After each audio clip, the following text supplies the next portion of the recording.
Bismillahirrahmanirrahim. Terima kasih Tuan Sri Yang Di-Pertua kerana membuka ruang kepada saya untuk turut sama membahaskan akta rang undang-undang yang saya fikir sangat penting bagi membolehkan kita untuk membawa pulang rakyat Malaysia yang kini terlalu ramai berada dalam penjara-penjara di luar negara.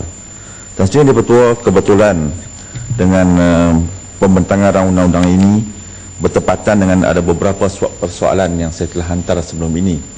Yang semalam ada satu sudah dijawab oleh pihak menteri dan juga ada lagi dua persoalan yang saya yakin akan turut mendapat jawapan yang baik kerana saya memakitkan persoalan ini berdasarkan kepada pengalaman peribadi.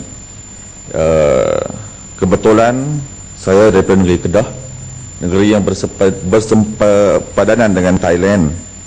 Di sana Tan Sri Yang Di-Pertua, kita ada ramai rakyat kita yang berada dalam penjara, sama ada yang sudah dijatuhkan hukum atau menanti perbicaraan. Terlalu ramai.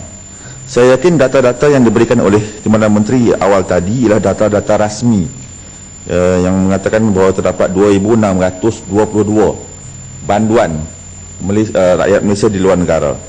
Tapi saya yakin ianya lebih daripada itu. Saya ambil contoh Tan Sri di kawasan wilayah Songkhla, Thailand. Kita ada 7 penjara. Di situ saja ada 7 penjara. Daripada kira-kira 20 penjara yang ada rakyat Malaysia di seluruh Thailand. Kebanyakan banduan yang ada di situ ialah banduan yang mempunyai kesalahan yang berkaitan dengan dadah, yang menjadi keldai dadah atau ditahan kerana ada dadah dalam kenderaan mereka. Dan kita ada banyak masalah di sana kerana masalah bahasa.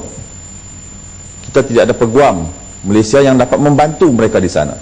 Mereka bergantung banyak kepada Biro Bantuan Guaman. Jadi Tan Sri Yang Di-Pertua, tujuan saya bangkitkan perkara itu Tan Sri Yang Di-Pertua ada sebabnya. Kerana dalam sesi lawatan saya secara tidak rasmi dan secara tidak sengaja, saya dapat melawat satu penjara di Songkhla. Saya bertemu dengan seorang banduan yang mewakili rakan-rakannya di dalam. Kita tidak dapat akses kepada data maupun maklumat berapa jumlah sebenar banduan di penjara yang saya singgah tersebut. Kita cuma dapat nama kira-kira 40 orang Tan Sri Yang Di-Pertua di penjara itu sahaja. 40 nama dan kita hubungi keluarga mereka. Mereka sudah dijatuhkan hukuman, buat rayuan, tapi kerana tidak tahu menggunakan bahasa Thailand, hukuman bukan dikurangkan tetapi ditambah. Saya tidak bawa senarai nama yang siap dengan hukuman, tapi pemenjaraan atas kesalahan dadah yang kadang-kadang kecil menjadi sehingga 25 tahun, menjadi sehingga hampir 30 tahun. Dan dia tidak tahu apa kesudahan hidup mereka di sana. Dan yang lebih menyedihkan ialah keluarga mereka di Malaysia juga tidak tahu, kerana tidak ada jalan untuk mereka hubungi keluarga mereka di Malaysia. Di Songkhla ada satu penjara khusus untuk wanita. Kami belum dapat maklumat lagi berapa ramai rakyat Malaysia di sana. Tapi insya-Allah saya akan cuba dapatkan maklumat untuk bantu pihak menteri atau kementerian, kalau boleh untuk turun dan ziarah di sana. Itu hanya di wilayah Songkhla, Tan Sri. Bila saya tanya kepada pegawai penjara, kenapa tidak ada sebarang usaha untuk pemindahan banduan-banduan ini, pegawai penjara itu, pengarah penjara yang saya lawati itu menyatakan kepada saya, tidak ada sebarang perjanjian. Dan ini sudah dijawab semalam oleh Timbalan Menteri kepada saya.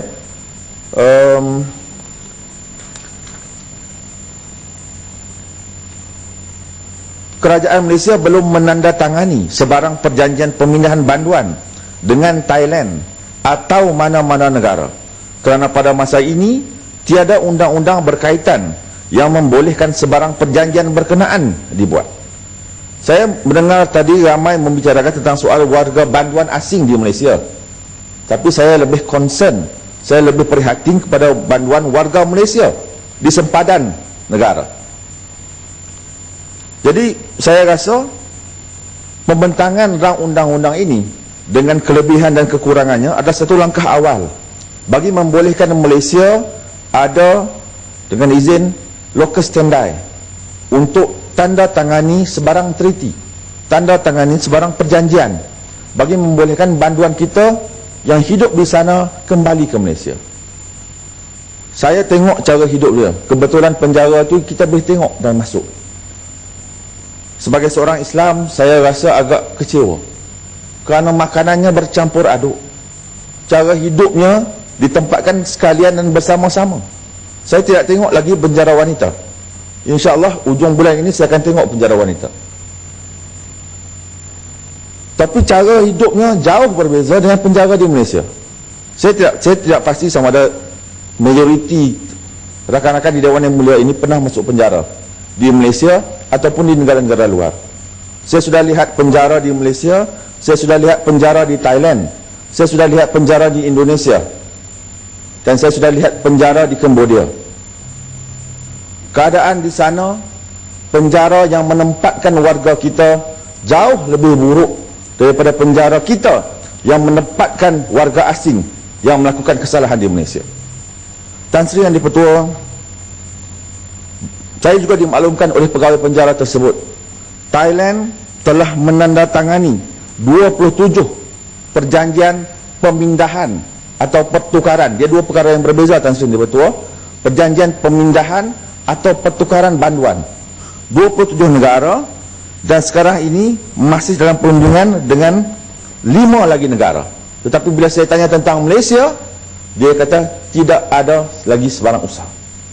Karena itu saya sangat-sangat gembira, Tan Sri Yang Di-Pertua. Ini undang-undang dengan kekurangan dan kelebihannya merupakan langkah awal untuk kita masuk dan lihat sendiri. Jangan hanya dengar cerita, jangan hanya baca berita. Kita boleh masuk dan kita lihat sendiri. Mungkin saya boleh cadangkan kepada Tan Sri Yang Di-Pertua, Tan Sri Yang Di-Pertua, kita hantar rombongan rasmi, kita melawat beberapa penjara di Thailand. Tengok sendiri macam mana rakyat kita. Benar dia buat kesalahan, ataupun mungkin dia terpedaya membuat kesalahan. Sekarang ini banyak isu-isu atau kes-kes kaldai dadah. Tetapi mereka tetap rakyat Malaysia. Nasib dan hak mereka tetap harus kita pelihara dan pertahankan. Kita tidak tahu apa yang terjadi dalam prosedur mahkamah. Kalau di Indonesia mungkin okey, bahasanya lebih kurang sama. Tetapi kalau di Thailand, kalau di Cambodia, yang dua tempat yang saya sudah pergi, bahasanya jauh berbeza. Bukan dibuat dalam bahasa Inggeris, dalam bahasa Siam atau bahasa Cambodia. Jadi kita punya banduan ni tak tahu apa-apa. Masuk penjara, orang suruh hangguk, dia hangguk. Dia tak tahu apa-apa. Translator juga tidak disediakan, tidak seperti mahkamah di Malaysia. Kerana itu, Tan Sri Yang Di-Pertua, saya melihat beberapa pasal yang ditimbulkan dalam ini. Cuma saya agak satu yang saya agak terkilan sedikit, ya, berkenaan dengan pasal 7(2)C, ya. Bagi pemindahan banduan ke atau dari Malaysia, Menteri boleh menolak permohonan bagi pemindahan atau tidak memberikan keizinan bagi pemindahan itu jika A. kita boleh terima jatuhkan hukuman mati, B. menjejaskan kedaulatan, keselamatan dan ketenteraman awam, kita boleh terima. Tetapi C. pemindahan banduan itu akan mengenakan tanggungan beban yang berlebihan atas sumber kewangan Malaysia. Persoalan ini jangan kita ambil sebagai persoalan besar. Kita boleh minta keluarga banduan itu untuk menanggung sebahagian daripada kos pemindahan mereka dari luar negara ke dalam negara. Tetapi ini kalau boleh kita keluarkanlah. Jangan ini dijadikan sebagai alasan untuk kita menolak sebarang permohonan warga Malaysia yang menjadi banduan di negara-negara luar, khususnya di negara-negara jiran kita di rantau Asia Tenggara. Yang okey, kita boleh terima. Pemindahan itu menghendaki langkah-langkah yang bertentangan dengan mana-mana undang bertulis yang diambil. Jadi Tan Sri Yang Di-Pertua, rang undang-undang ini kita minta bukan hanya selepas diluluskan di Dewan Yang Mulia ini, tetapi disegerakan beberapa peraturan dan perkara-perkara kecil yang membolehkan negara kita menandatangani perjanjian. Sekarang kita tak boleh tandatangani apa langsung perjanjian. Saya tidak salahkan pihak kementerian, tetapi kerana kekangan-kekangan ini yang menyebabkan kita tidak boleh. Bahkan ada sebahagian warga kita di sana, bila saya tanya mereka, ada wakil kerajaan Malaysia datang tengok? Kita tak ada. Jadi kalau wakil kerajaan Malaysia, konsul jeneralnya atau wakil kudetaannya tak masuk tengok, bermakna data mereka yang ditahan juga tidak diterima oleh pihak kedutaan.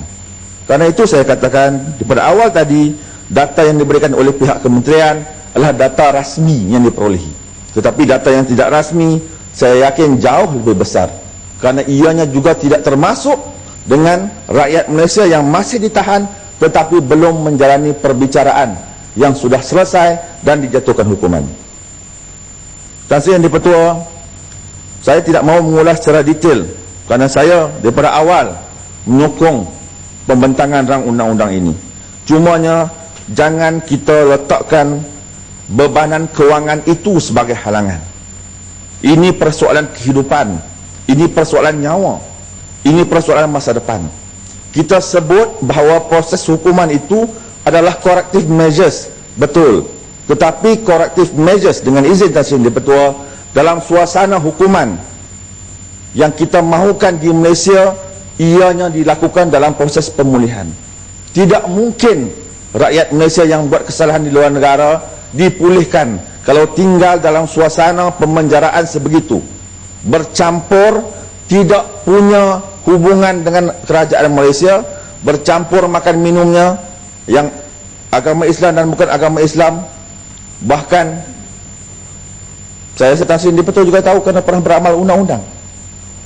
Dalam penjara tu bukannya indah, macam-macam benda jadi. Kita nak dedahkan pun susah. Tapi kita tahu dalam penjara macam-macam benda yang terjadi. Orang yang pernah masuk penjara dia tahu. Dia tahu apa yang terjadi dalam penjara itu. Saya rasa tak payah kita sebut contoh di sinilah, ya. Kita boleh sembang di luar untuk sembang contoh.